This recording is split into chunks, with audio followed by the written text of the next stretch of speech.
There's this company that has gone bankrupt 7 different times, yet it's still somehow one of the most glamorous, most iconic brands on the entire planet. That, in a nutshell, is the absolutely wild story of Aston Martin. It's this walking contradiction, a cultural icon that's also been a financial mess for most of its life. So, how on earth is that even possible? All right, let's get into it. This is the big question, right? This is the mystery we're going to try to solve today. I mean, it completely flies in the face of everything you learn in business school. How can a company that has almost never been profitable for over a century not only stay afloat, but stay at the absolute peak of cool? Let's find out. 7. Just let that number sink in. That's how many times Aston Martin has officially gone into insolvency. And look, every single one of those times should have been game over. Factories shut, people lose their jobs, the story ends. But for Aston Martin, it just never did. This number, it represents this incredible legacy of genius and creativity, but also this really deep, persistent financial weakness. And now, flip that coin over. This is the other side of the story. $6.4 million. That's what one of the original James Bond DB5 movie cars sold for at an auction. We're not talking about a bunch of cars or the company itself. Just one car, a movie prop. And this just perfectly captures the paradox, doesn't it? The spreadsheets scream failure, but the brand itself is basically priceless. And that cultural power, right there, is the real secret to how it survived. So where did this unkillable soul of the company actually come from? Well, for that, you've got to go all the way back to the beginning, to 1913. The founders, Lionel Martin and Robert Bamford, were basically just two guys who were sick of selling these slow, unreliable cars. They wanted to build something for themselves, for people like them, something fast, something beautiful, and something that was just undeniably British. Okay, so let's quickly map out the journey. You can really break the company's story down into 5 key chapters. You've got the very early days, the sort of artisan racing era, then the David Brown Golden Age, which really defined the brand as we know it. After that came the really tough survival years in the 70s and 80s. Then Ford came in and brought a period of stability and modernization. And that brings us to today, the high-stakes post-Ford era, where the fight is all about finally building a profitable future.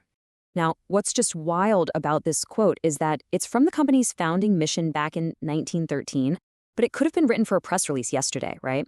This core DNA, this obsession with performance, killer looks, and how the car feels to drive, that has been the one single constant through every single bankruptcy and every single owner. The real turning point, the moment that changes everything, comes in 1947. So picture this, an industrialist named David Brown, a guy who makes tractors, of all things, sees this tiny ad in the Times newspaper. He ends up buying Aston Martin for a little over £20,000, but his real masterstroke was buying another struggling car company, Lagonda. Why?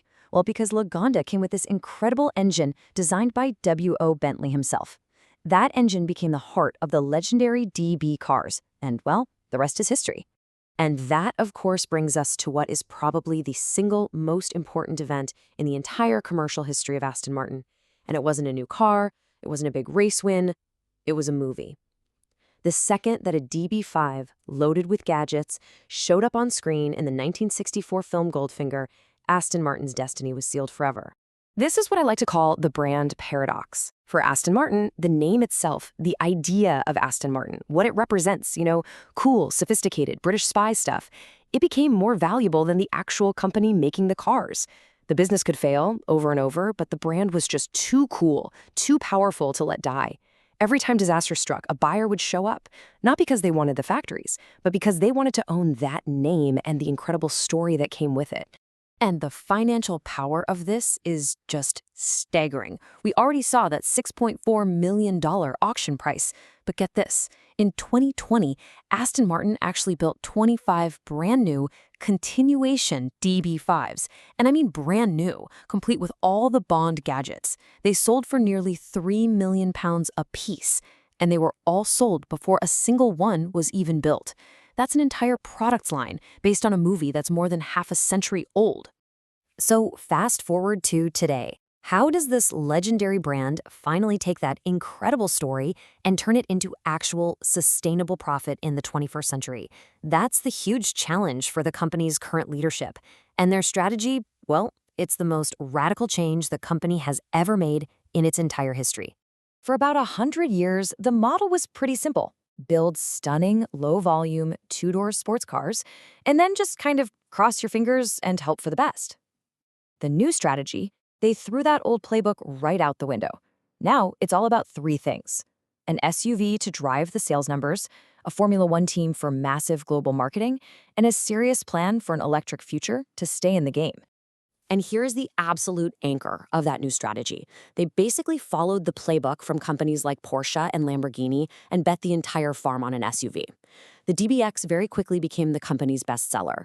It brought in a whole new type of customer. Younger, often women, people who wanted that famous badge on the front but needed a car they could actually use every day.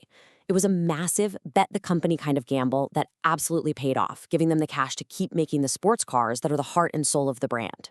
And then you've got the marketing piece. Now, for a company that sells, less than 6,000 cars a year, buying a whole Formula One team seems totally nuts, right? But just look at the math here. That F1 team gives the Aston Martin name a front row seat in front of a global TV audience of over 1.5 billion people. It's an awareness-generating machine that screams high-tech, high performance in a way that no amount of traditional advertising ever could for a company this small. So all of this brings us to the final and most important question. With this whole new strategy in place, with the SUVs and the F1 team, has Aston Martin finally cracked the code? Have they finally figured out how to secure a stable, profitable future? Or is another crisis, another bankruptcy, just waiting around the corner? Because here's the thing. The reality on paper is still, it's pretty tough. Despite all this progress, the company's still posted a net loss of over £300 million in 2024, and it's still carrying a ton of debt. So you have this incredibly powerful brand and this smart new strategy pulling it forward, but the financial gravity of its past is still a really powerful force pulling it back down. But okay, there is a plan, a really clear one actually. It's all about three main things. First, pushing prices even higher on super exclusive models like the Valhalla hypercar to get those profit margins way up. Second, getting way more efficient in how they build cars to slash costs. And third, a very careful step-by-step move into hybrid and then fully electric cars to compete with everybody else. The key, as it always is with Aston Martin, is going to be execution. And that really leaves us with the ultimate question. For more than a century, Aston Martin's incredible story, its legend, has been enough to keep it alive. But in the brutally competitive, cash-burning car business of the 21st century, is a great story finally enough to build a great business? Only time will tell if this unkillable brand can finally, actually, learn to live.